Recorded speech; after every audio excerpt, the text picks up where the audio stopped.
Muribuka igihe mpagaritse umuziki nkavuga yuko nafashe pause, nagiye kwirondera ndagenda mu gikristo, ndaba umukristo kuko niyo ndero narerewe mu gikristo, nta bindi bintu nari nzi à part vy'igikristo, nari nzi yuko Imana ari iy'abakristo gusa, Imana itemera abayisilamu. Je nibaza yuko indirimbo zanje zose iyo nza kuzirekipera ubunye mfise nka album zine, ariko hariko album imwe ya Phenomenal album, hari indirimbo nyinshi zahereye muri studio, nkumva bamwe bazisubiyemwo bazituhaye ivyiyumviro, ariko ntibyanciye intege kuko ivyo vyose vyankuye ko umutwaro uremereye wo kumva yuko Imana ari iy'Abisirayeli, ari iy'Aburahamu, jewe ntari mu mugambi, ariko abanyamahanga twagiriwe ubuntu. Ivyo vyose vyari ibintu numva yuko birimwo injustice. Aravuga ati okay, kazima nsanzeho inzira ishikana ku Mana ngaha iwacu, nta kindi, reka nigumire ngaha.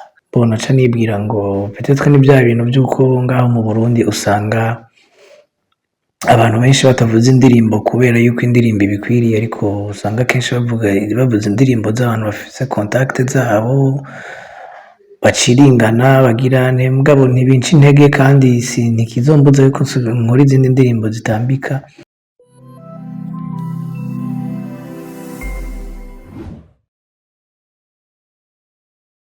Nshuti namwe bakunzi b'Isanamu Media, Isanamu TV, kaze mu kiganiro cacu exclusive interview, aho uno munsi twaronse umutumire twaheruka kera. Uno munsi exclusive interview iza kuba ukundi kuntu. Umutumire wacu ntari ino, mugabo twashoboye kumuhamagara turamuronka, aridondora hama atubwire vyinshi kuri we. Kaze umutumire wacu, wo kwidondora? Nitwa Nyeniteka Rusubiza. Stick yidefinisa gute artistiquement? Umuziki nkora ngerageza kuraba ibiba mu kibano, hanyuma uko tubibamwo, uko tuvyitwaramwo, hanyuma nkagerageza kwibaza ico shobora gukorwa kugira ngo ubuzima bumere neza, ikibano cacu tubane neza,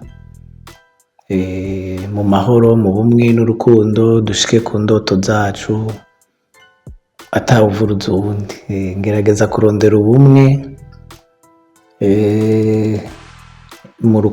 n'urukundo, nkagerageza kurondera rero inyishu, hanyuma nivyo nca meza nkaririmba, nkashira mu ndirimbo ivyo nibaza yuko bishobora gufasha ikibano cacu, nivyo nshira mu ndirimbo.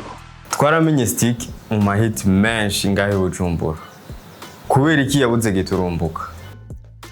Sinabuze giturumbuka nkuko yego twovuga ngo ntarabuze giturumbuka, ariko imyaka ya mbere nisanze ndi umusitari, ntazi ingene nabaye umusitari.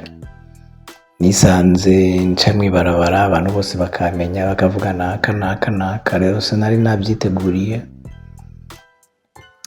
Ni vyiza ko vyabaye, ndabishima, ariko mu nyuma hageze igihe mbona uruhande atari rwiza rwavyo, kuko hariho uruhande rwiza rwavyo, kuvuga ngo ivyo nakoze vyarakunzwe n'abantu, kuko ntawe ukunda gutamba yirorera, vyarakunzwe n'abantu, ariko uruhande rundi rutari rwiza rwavyo nuko hari ivyo abantu baba bakwitezeko, hari ivyo abantu baba bakwibazako, hari ivyo abantu baba bakwiyumvirako bitari vyo, hari ivyo bakwitega ko utazoshitsa, utazokora, hari ivyo bakwiyumvirako bitari vyo.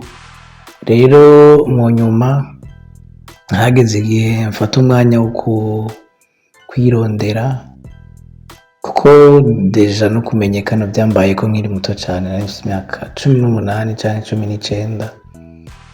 Niho bwa mbere nagiye kuri stage, niho nabaye izina Stick ryamenyekanye,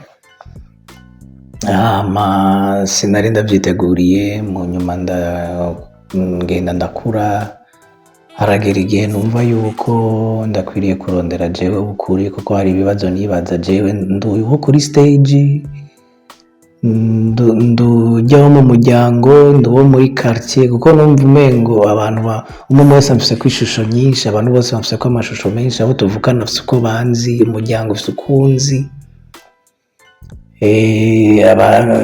abankunda mu muziki bafise uko banzi, je nanje niyizi gute, ndinde vy'ukuri. Hanyuma ndafata umwanya wo kuja kwirondera, narahagaritse umuziki, sinawuhevye, nahagaritse kuboneka cane, hanyuma kuko narawumviriza uw'abandi, nubwo ntawukora je ngo sohore, mugabo sinavuye mu muziki, ariko nari nkeneye kwitora, nico gituma nabaye nk'ubuze gato. Kuva kuri stick wa album Fenomeno, single yawe Ijwi, Ndaje, Abantu n'izindi, kubera iki iryo hinduka rya rap yawe? Inyuma y'urwo rugendo rero nabayemwo, harageze igihe numva yuko hari ibyo maze kwiga, hari inyishu maze gutora, numva nosangiza abandi, kuko umuziki jewe wamye umfasha kuvuga, guserura ivyiyumviro vyanje, kuko jewe nkiri umwana sinari umwana avuga cane, n'ubu kuvuga je sinzi kuvuga mu bantu, kuvuga birangora ariko ahantu nzi kuvugira neza ni mu ndirimbo, kuko ndanabikunda kuvugira mu ndirimbo, niho numva nisanzuye kuvuga. Hama rero hageze igihe numva ngo ndafise ibyo nshobora kuvuga, ubu bivanye n'ibyo nize, ubu natoye jewe uwo ari we, natoye uko nshaka gukora umuziki, natoye inzira nshaka gukurikira mu buzima, nitoye by'ukuri.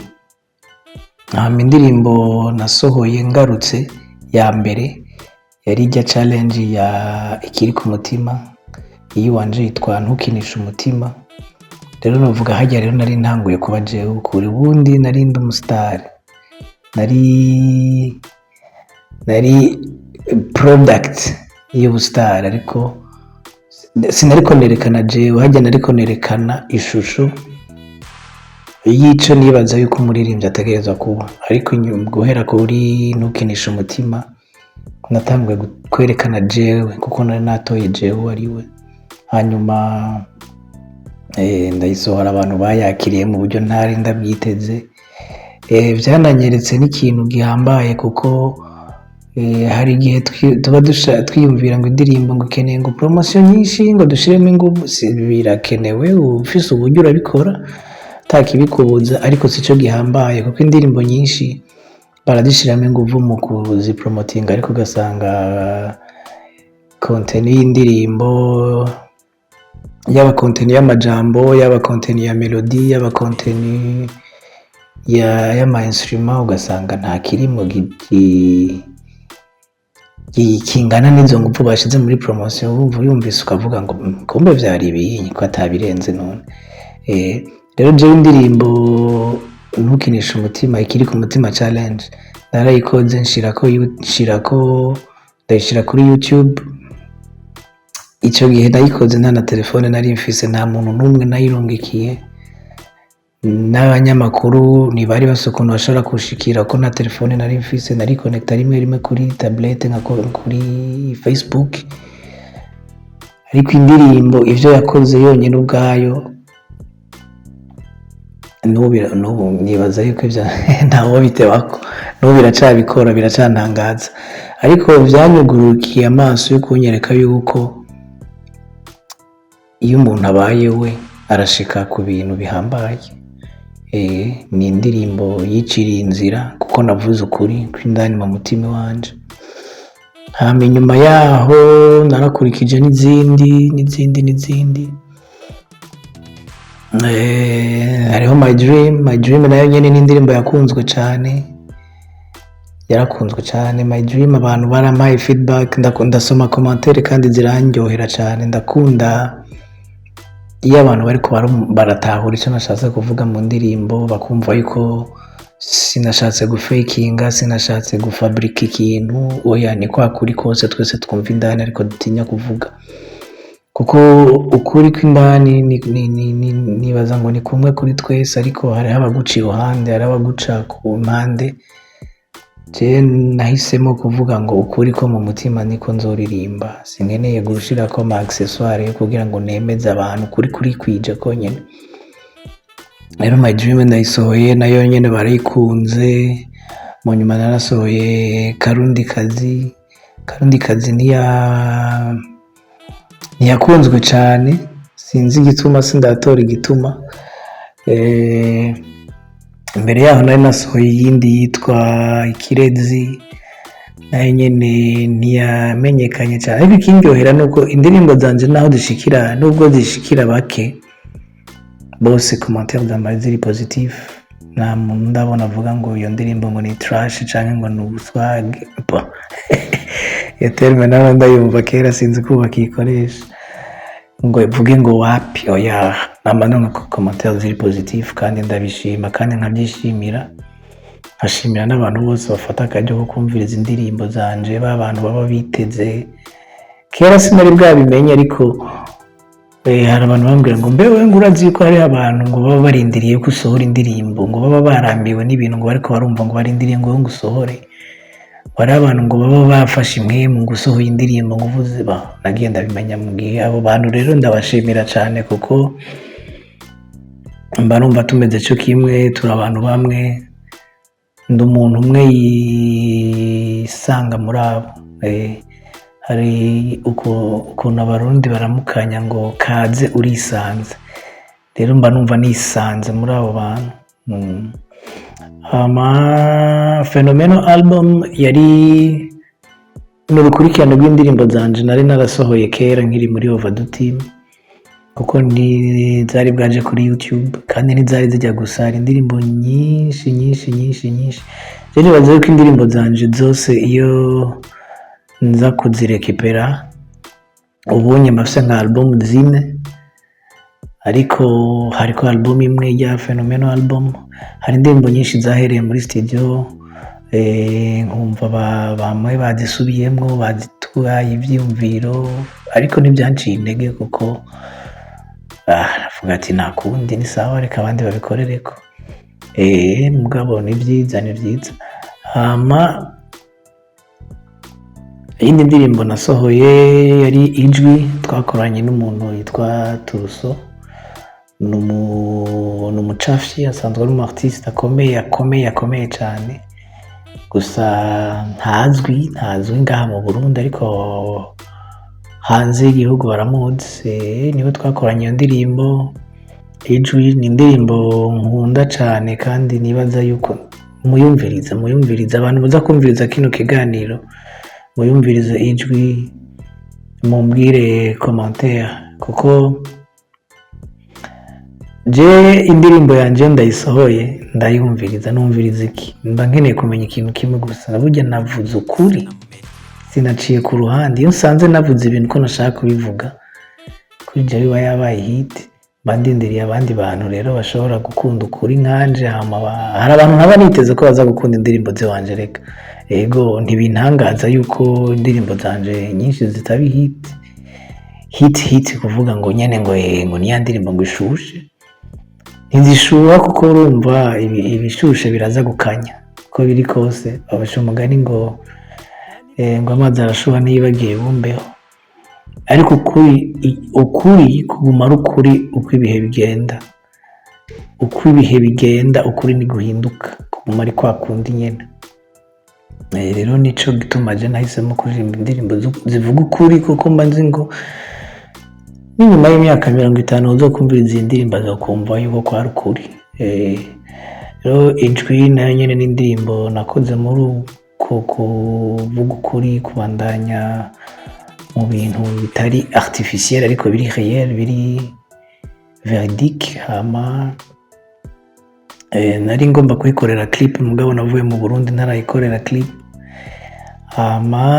Inyuma ya Ijwi nkora indirimbo yitwa Jeune Dame, kuko navuga ngo reka nkore ikintu gishobora gutuma abantu batamba, kuko gutamba si bibi. Gutamba si bibi, no mu Kirundi turasa intambo. Reka nkore indirimbo ishobora gusanga abantu muri club, ishobora gusanga abantu muri party, hama ndayikora. Jeune dame, ariko je sintambisha abantu, nubwo abantu batambe bumva ukuri, kuko turafise ibintu biri reyere biba mu kibano c'iwacu dukwiriye kuvuga ko, dukwiriye kweshanja ko, kugira ngo duhanahane ivyumviro, turabe ingene dushobora kuvyitwaramwo, urumva.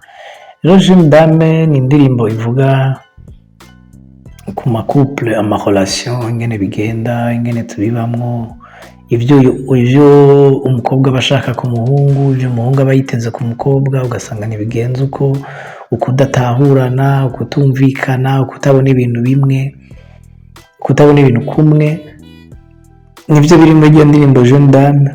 Ariko naratangaye kuko hari igihe nasohoka nanje nkagenda ahantu bavugirizwa imiziki, mugabo naratangaye kubona indirimbo yanje beat imeze neza, iratambika, flow imeze neza, message imeze neza. Ndatangara kubona aba DJ batayihaye ikibanza ngo bayivuze. Bona ca nibwira ngo peut-être ni bya bintu by'uko ngaho mu Burundi usanga abantu benshi batavuze indirimbo kubera yuko indirimbo ibikwiriye, ariko usanga kenshi bavuze indirimbo z'abantu bafise contact zabo, baciringana, bagirane, mugabo ntibinca intege, kandi ntikizombuza yuko nkora izindi ndirimbo zitambika. Igihe hazogera igihe bakavuga bati umuhungu arakwiriye kuvuzwa, bazomvuza. Bakavuga ati umuhungu yarakoze, reka tumuhe ikibanza ciwe, bazokima. Mugabo batarabibona, ntaco mfise nkora atari ukubandanya gukora. Rero Jeune dame nayo nyene navuye mu Burundi narayikorera clip. Nari nifuza kuyikorera clip ariko ntibyakunze. Sinzi yuko nzoyikorera clip, sinzi ko nzosohora izindi ndirimbo zitambika hama barizo nkorera clip, ntavyo nomenya gushima saha. Hama abantu ni indirimbo twakoranye na Driver, muramuzi Driver Overdue. Driver n'umuntu ari novuga ngo wo hafi cane vraiment mu bagenzi mfise. Urya umugenzi si mpaka mwamana imisi yose canke muvugana imisi yose, ntituvugana imisi yose, kandi n'igihe nari mu Burundi ntitwamana imisi yose. Ariko mu bantu novuga yuko bafise ikibanza, Driver ni umugenzi wo hafi cane, twagendanye, twakuranye, tuzi ingene twatanguye umuziki. Driver niwe twatanguranye umuziki, nama nabivuze imbere yuko abandi bantu bose tumenyana mu muziki.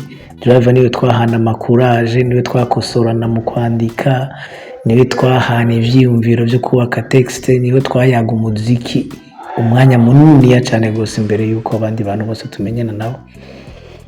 Rero gukorana indirimbo na Driver vyamye ari ibintu biryoshe, vyamye ari ibintu mimimbara ko Driver twakoranye ibintu byinshi. Driver twakoranye ibintu byinshi mu muziki imbere yuko abantu banatumenya. Twaraja ahantu tugakora ama freestyle. Driver twagiye history ndende. Umunsi umwe nzomutumira Driver dukore ikiganiro turi kumwe na Driver, dukore ikiganiro na Driver tuyibutsanye ivyo bintu. Hama rero abantu ni indirimbo twakoranye na Driver na mutoya wiwe yitwa Mayben, n'uwundi muririmbyi yari talentueux w'umurundi mugabo yiga mu Rwanda. Hama yazanye iciyumviro, azana beat, turakora indirimbo. Inyuma y'iyo naciye mva mu Burundi, nibaza ko nta n'igihe kinini caheze ca ndagenda, nayo nyene urumva ko tutaronse akaryo ko kuyikorera clip. Hanyuma Umunyamuji, ndaje kwanza yasohotse imbere y'Umunyamuji. Ndaje n'indirimbo ihambaye kuri jewe cyane, kandi mu bisanzwe ndaje ntirasohoka kuko sindayikora yasi officiel, nayivugije ku gitari gusa, hanyuma ndaririmba kuko nino nsanzwe ndayiperforminga. Indirimbo nyinshi nanditse ino ndazivuza mu masoirée, ndazivuza mw'ibarabara, je ndagira street performances, nkagenda kw'ibarabara nkashiraho akabox nkavuza igitari nkaririmba, abantu bakarengana bagashiramo igiceri, ubundi mwanya nkagenda mu masoirée bakantumira mu ma anniversaire, niko mbayeho ngahanye. Umuziki sindawuhagarika nguma ndawukora. Hama rero ndaje n'indirimbo sinoronka ukuntu ndayivuga ndaje. Oya. Ndaje irahambaye kuri jewe kuko ndaje. Reka nzobivuge neza niyasohoka. Rero sindaronka uburyo bwo kuja muri studio kugira ndayiproduce kuko n'ama studio arazimvye. Hama nta muntu n'umwe byanshigikira mu muziki wanje, byose ndavyikorera. Hari abantu bamba bambajije ngo abanyamakuru bakunda kumbaza ngo bimeze gute, ngo nta muntu n'umwe ariko aranshigikira je mu muziki.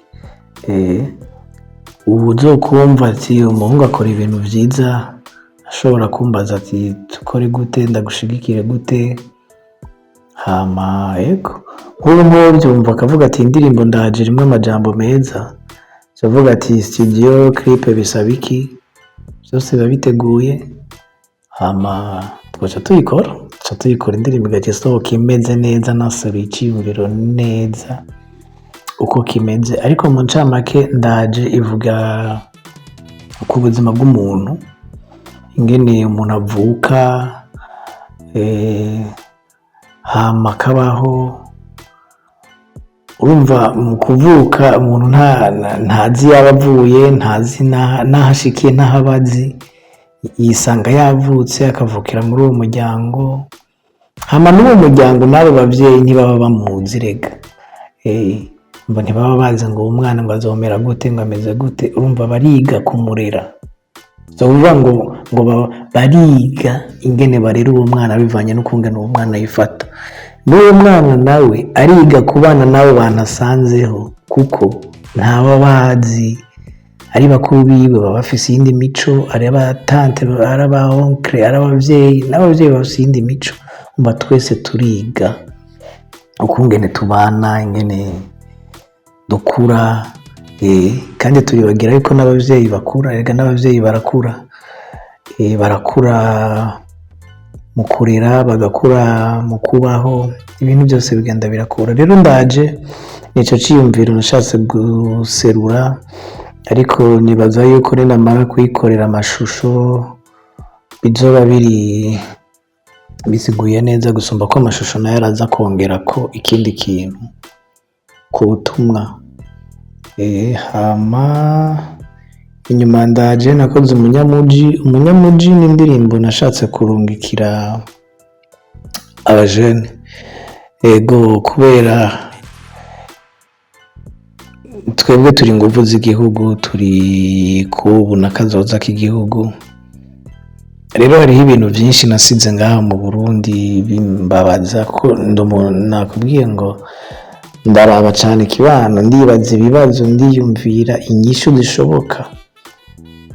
Rero umunyamuji ni indirimbo yo gukangura abajene kugira ngo dutahure yuko ikintu cyonyine dufise n'ubu buzima, kandi umunsi umwe buzohera. Kenshi turakunda kuvyibagira, filime ngaha kw'isi irahera, none ntituzi abantu benshi yaheze. Hari abagenzi tuzi yaheze, hari aba onkle, hari abatante, hari aba legende, hari abantu bakomakomeye. Filime yaraheze isigara ari nkuru. Rero umwanya dufise n'uyu nyene wo kugira ngo ko mfise inguvu, ko mfise impwemu, ndazikoreshe gute, kandi ndazikoresha ibimfitiye akamaro. Ivyo numva yuko ari byo bihambaye kuri jewe. Ndibaza yuko nta muntu n'umwe afise indoto yo kunywa ibiyayuramutwe. Nta muntu n'umwe avuga ngo jewe nifuza yuko ubuzima bwanje bwose nzonywa ikiyayuramutwe, nta n'umwe. Rero iyi ndirimbo niyo kugerageza kubakangura kugira ngo twumve yuko ubuzima dushobora kubukoresha ibindi atari ibyo. Niyo yari intumbero yiwanje, kandi ico ni ikintu kindaje ishinga, sinzohagarika kukivuga, nzobandanya. Ego ibintu vyaguha inspiration yo kwandika kera nivyo bikiguha inspiration no? ibintu vyama inspiration kera sivyo bimpa inspiration kuko urumva umuntu agenda arakura, agenda ariga ibintu bishasha, hama ubunye mfise inspiration novuga gute, reka ndabivuga ukundi. Mu bisanzwe uko realite tuyinterpreta, ibiba hanze tuvyinterpreta bivanye n'uko tumeze indani. Rero iyo umuntu adakoze igikorwa c'indani kugira ngo indani habe ahantu heza hasukuye muri we, ibiba hanze aza kubibona nk'uko nimba indani hacafuye, ibiba hanze byose birononekaye. Nimba indani hameze neza, ibiba hanze harimo ibimeze neza n'ibitameze neza. Rero igikuru cyo gukora igikorwa indani no kugira ngo tugire iyo discernement yo kuvuga ngo ivy'ingirakamaro n'ibihe, ibibereye n'ibihe, ibitabereye n'ibihe, kuko byose birahari, biriho hanze, biriho n'indani muri twebwe. Rero no kumenya ngo ngomba mpitemwo iki, ni ikihe kimbera icakamaro muri ubu buzima bw'iwanje. Yego. Bon, twaramenye Stickman El Negro, mu nyuma Stick akijijwe, ubu ni Stick One. Ugejeje muri spiritualité yawe? Spiritualité ni ikintu nabayemo kandi ndimo kandi camfashije.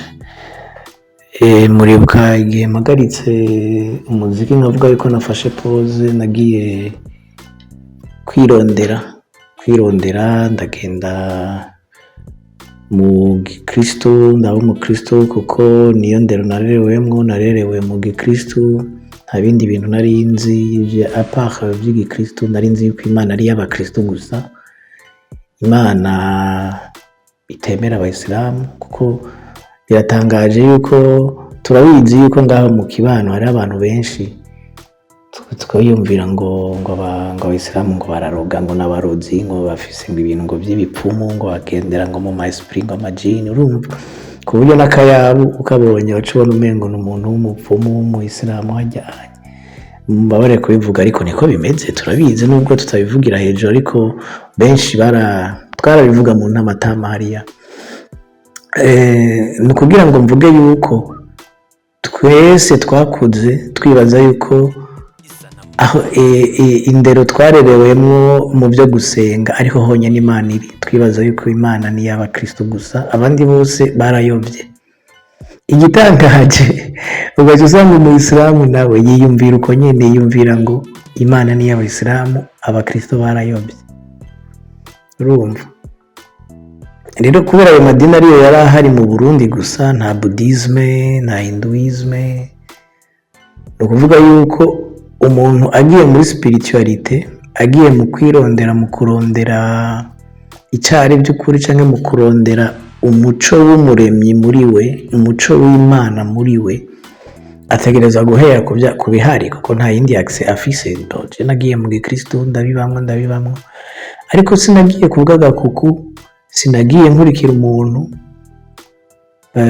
sinagiye no kwiga, navuga ngo nagiye kugira ngo Imana inyigishe. Sinakurikiye pasiteri, sinakurikiye navuze ngo ndahinduye location, ngiye aho Imana iba.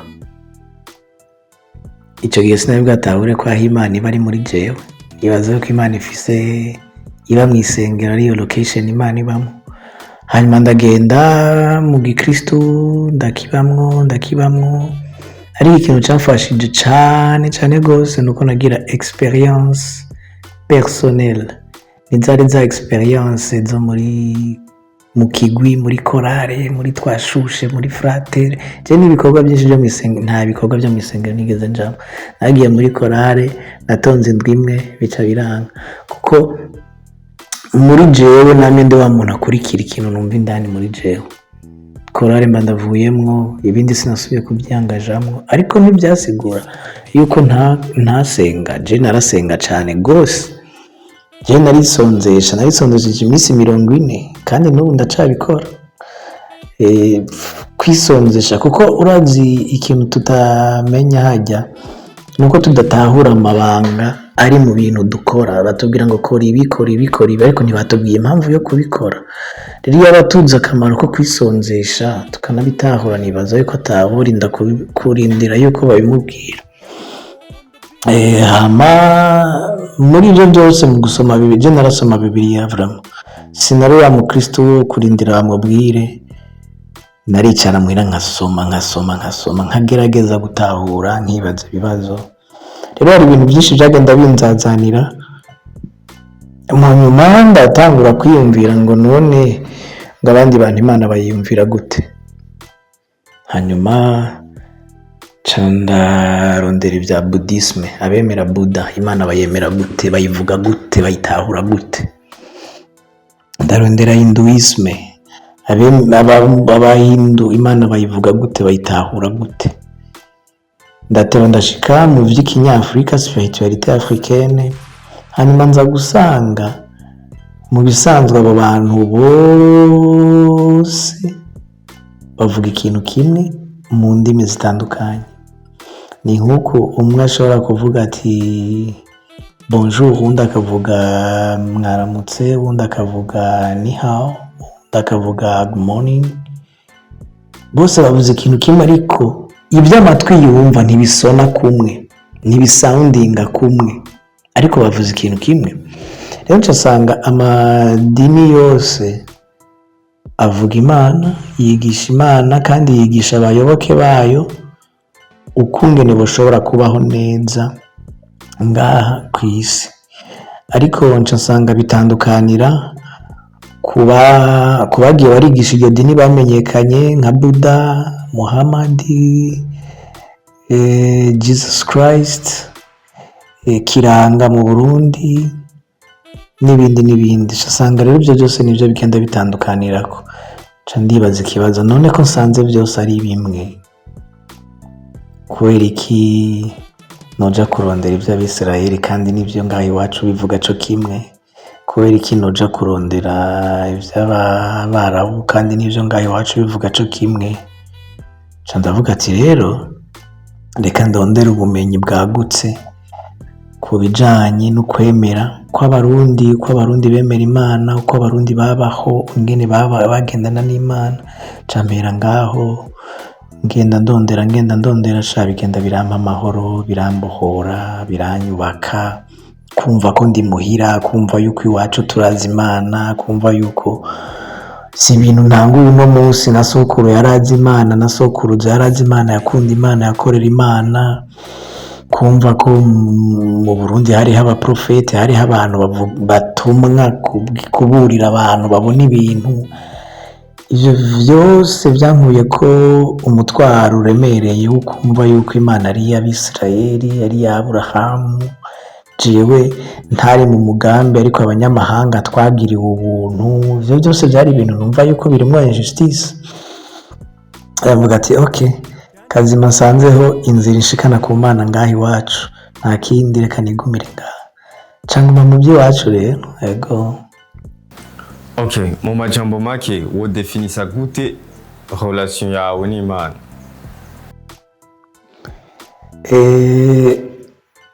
Umbajije ikibazo kigoye. Ukungene no definisa relation yanje n'Imana, reka ndabivuge gutyo. Ngomba kugerageza kwivuga mu majambo yoroshe, umuntu abyumviriza ntakomanaza umutwe, abanza heme yumviriza. Kuri jewe Imana iri hose muri byose. Akarorero gato, umuyaga nta hantu na hamwe wimiriwe. Umuyaga uri hanze y'inzu, uri ndani mu nzu, uri ndani muri twebwe, uri mu biti, uri mu mazi. Umuyaga uri ahantu hose, n'Imana nuko nyene. Rero mu gihe Imana iri ahantu hose, ni ukuvuga yuko ibintu byose biri mu Mana, na jewe ndi mu Mana. Simva mu Mana ngo nsubire mu Mana, nta saganirizo mfise. Ndi ndani mu Mana, ndi iciyumviro c'Imana, ndi igikorwa c'Imana, ndi mu Mana indani, ndi nk'agatete k'umucanga muri ku isi yuzuye umucanga basi ego fata basi plage niniya canke desert ya Sahara, buriya bugaragwa bwose ndagatete kamwe kagize ubwo bugaragwa. Rero ndakantu gatoya mu bigize Imana. Rero ndengeje ko ngaho jewe sije jenyene ndi mu bintu bigize Imana canke mu bintu Imana yonyene ubwayo ibamwo. Natanze akarero k'umuyaga, kuko umuyaga urimo muri jewe kandi urimo no mu biti, urimo no hanze. Rero Imana iba muri jewe nanje nkaba muri yo, sinja hanze y'Imana nayo ntimvamwo, kuko niyo imwe muyomvamwo ntibisigura ko mba mvuye mu Mana. Rero ariko kugira tuvyoroshe, kugira ngo tubitahure neza, abarundi ba kera Imana bayitwa gute? Bayitwa iri hose, bavuga ngo Imana ni byose. Ico ni ikintu kiri clear, Imana ni byose, ntitwirwe turakomplika Imana y'Abisirayeli, Imana ya Isaka na Yakobo, abandi nabo. Urumva Imana mu kwemera kw'abarundi, Imana ni byose. Muri ivyo byose rero na jewe ndimwo, niko nosigura ico kibazo ca relation yanje n'Imana. Sinibaza yuko hari ukuntu nova mu Mana, sinibaza yuko hari ukuntu Imana yomvamwo, aho twaca tuja mu bindi byagutse cane bijanye n'ingene inyuma y'ubuzima bwo ngaha kw'isi, kuko umuntu avuye mu mubiri, amadini yose aravuga yuko ubuzima butaba buheze. Ivyo n'ibindi bintu birebire ntowe kwinjiramwo muri kino kiganiro, ariko mu ncamake Imana ni byose, iri muri jewe nkaba muri yo, nk'uko byose biri mu Mana nayo ikaba muri byo.